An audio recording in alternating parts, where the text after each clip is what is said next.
Seperti embun pagi, sabdamu menyegarkan jiwa kami yang kering.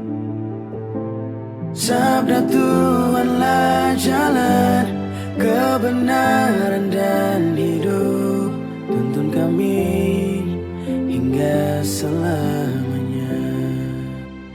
Bapak, Ibu, saudara-saudari, umat beriman yang terkasih dalam Kristus. Renungan kita pagi hari ini diambil dari Injil Yohanes bab 4 ayat 5 sampai 42 tentang percakapan Yesus dan perempuan Samaria. Untuk itu marilah kita dengarkan bacaan Injil ini. Tuhan bersamamu dan bersama rohmu. Inilah Injil suci menurut Yohanes. Dimuliakanlah Tuhan. Sekali peristiwa, sampailah Yesus ke sebuah kota di Samaria yang bernama Sikar, dekat tanah yang dahulu diberikan Yakub kepada anaknya Yusuf. Di situ terdapat sumur Yakub. Yesus sangat letih karena perjalanan, sebab itu ia duduk di pinggir sumur itu. Hari kira-kira pukul 12. Datanglah seorang perempuan Samaria hendak menimba air. Kata Yesus kepadanya, "Berilah aku minum." Sebab murid-murid Yesus telah pergi ke kota membeli makanan. Kata perempuan Samaria itu kepadanya, "Masakan engkau seorang Yahudi meminta minum kepadaku seorang Samaria?" Maklumlah, orang Yahudi tidak bergaul dengan orang Samaria. Jawab Yesus kepadanya, "Jika engkau tahu tentang karunia Allah dan siapa dia yang berkata kepadamu, 'Berilah aku minum,' niscaya engkau telah meminta kepadanya, dan ia telah memberikan kepadamu air hidup." Kata perempuan itu kepadanya, "Tuan, engkau tidak punya timba dan sumur ini amat dalam. Dari manakah engkau memperoleh air hidup itu? Apakah engkau lebih besar daripada bapa leluhur kami, Yakub, yang memberikan sumur ini kepada kami, dan ia sendiri telah minum dari dalamnya, ia beserta anak-anak dan ternaknya?" Jawab Yesus kepadanya, "Siapa saja yang minum air ini, ia akan haus lagi. Tetapi siapa saja yang minum air yang akan aku berikan kepadanya, ia tidak akan haus untuk selama-lamanya. Sebaliknya, air yang akan aku berikan kepadanya akan menjadi mata air di dalam dirinya, yang terus-menerus memancar sampai pada hidup yang kekal." Kata perempuan itu kepadanya, "Tuan, berilah aku air itu supaya aku tidak haus, dan tidak usah datang lagi ke sini untuk menimba air. Saya kini tahu bahwa engkau seorang nabi. Nenek moyang kami menyembah di atas gunung ini, tetapi kalian katakan bahwa Yerusalemlah tempat orang menyembah." Kata Yesus kepadanya, "Percayalah kepadaku, hai perempuan.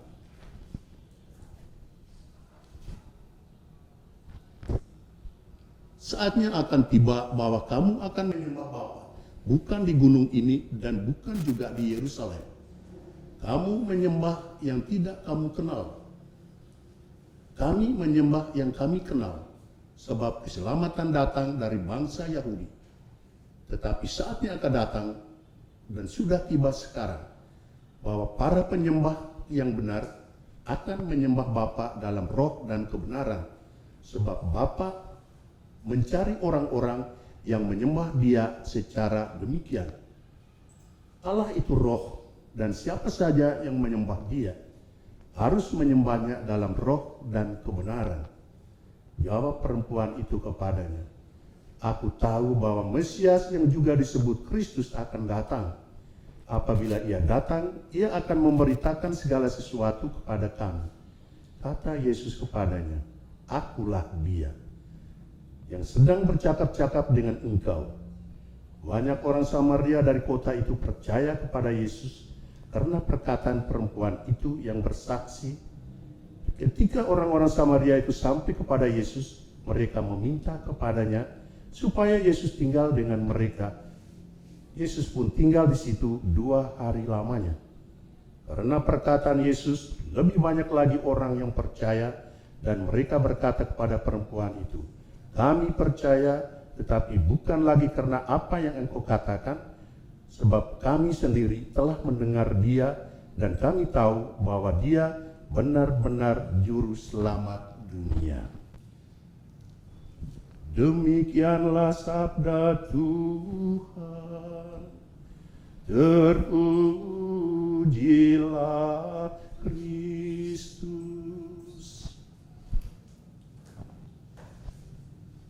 Bapak, Ibu, saudara-saudari, umat beriman yang terkasih dalam Kristus.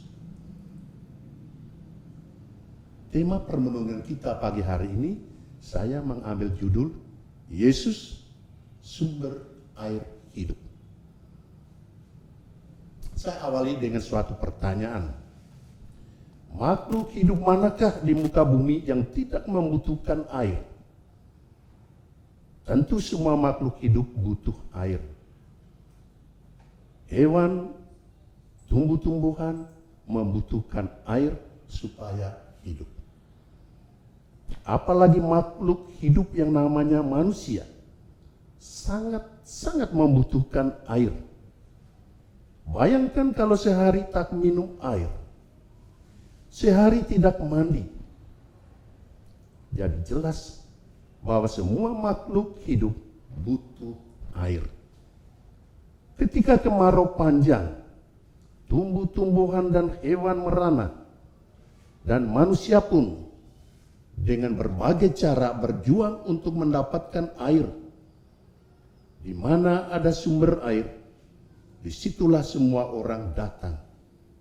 Biarpun perjalanan jauh, menemukan sumber air membuat kelelahan terbayar impas.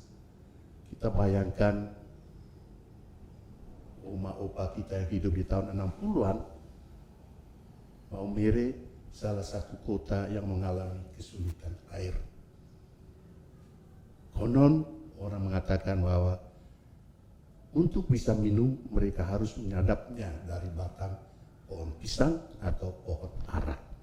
Sekarang baru kita lihat di mana-mana ada sumur bor, ada pipa, ada tangki untuk mengambil air, bak-bak penampung, air hujan dan lain sebagainya.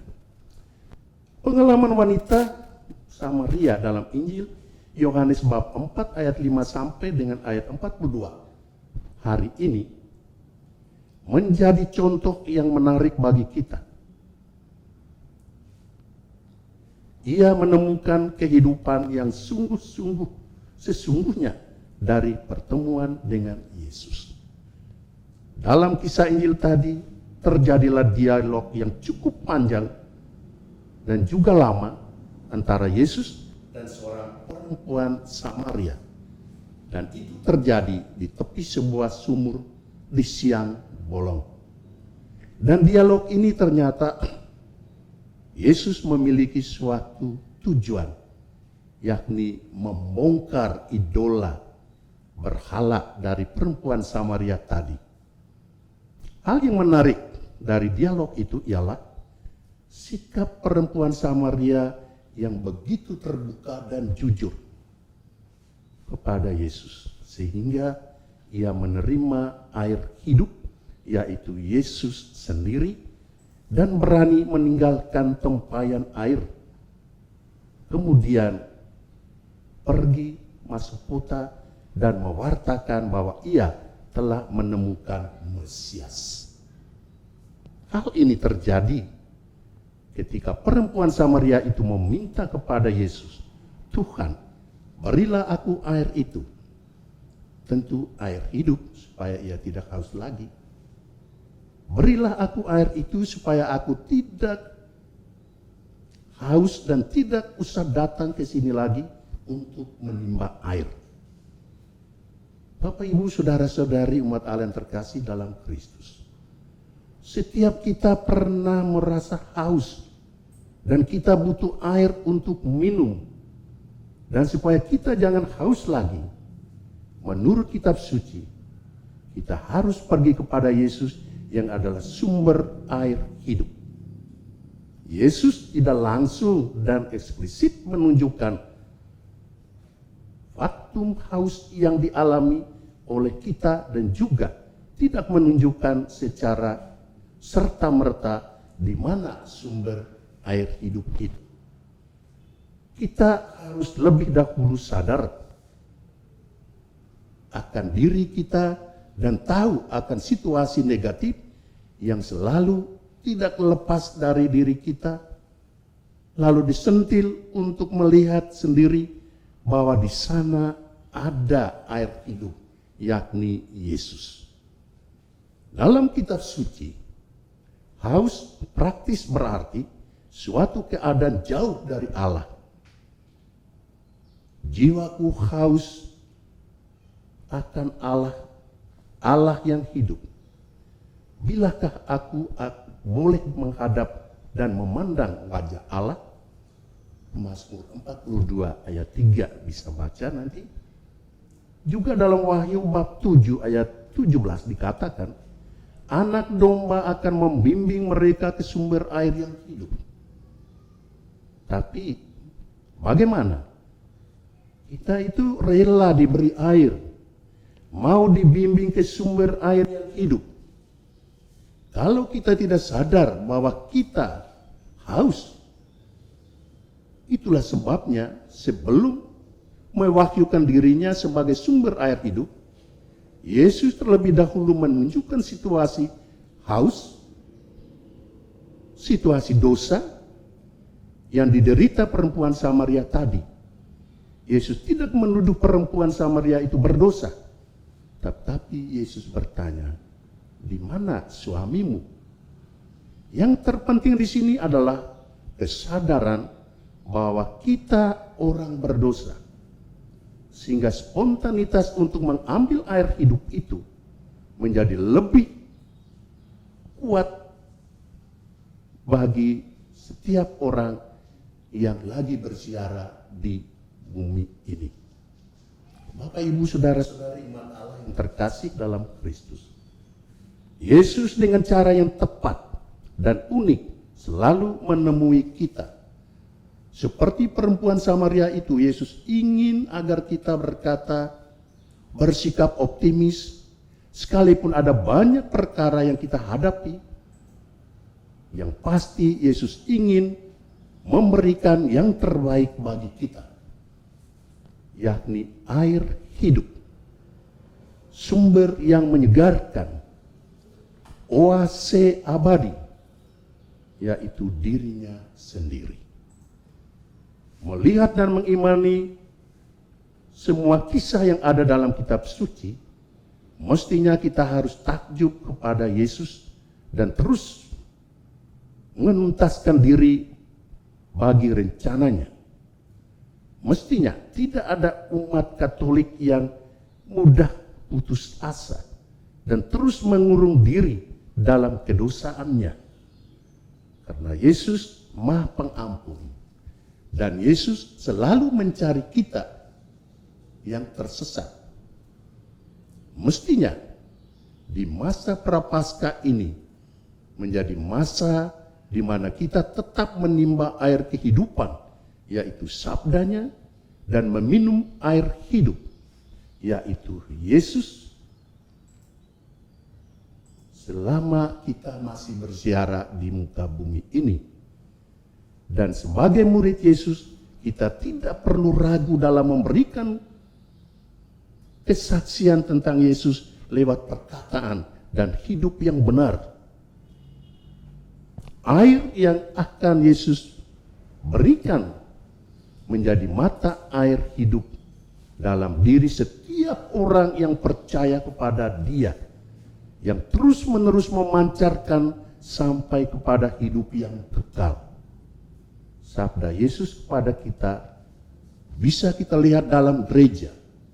yaitu sakramen pengakuan dosa. Mari kita pergi ke sumber air hidup itu. Pergilah ke ruang pengakuan dan timbalah kekuatan, berdialoglah dengan Tuhan, dan terimalah kesejukan pengampunan. Janganlah kita keraskan hati dan perasaan benar dalam diri. Belajarlah dari air yang sifatnya selalu mengalir dan mencari tempat yang lebih rendah tanpa kehilangan kualitasnya yang mampu membersihkan dan menyejukkan. Datanglah kepadaku, kalian semua yang letih lesu dan berbeban berat. Aku akan memberikan kelegaan kepadamu. Selamat berhari Minggu, Tuhan memberkati. Amin. Seperti embun pagi, sabdamu menyegarkan jiwa kami. Ya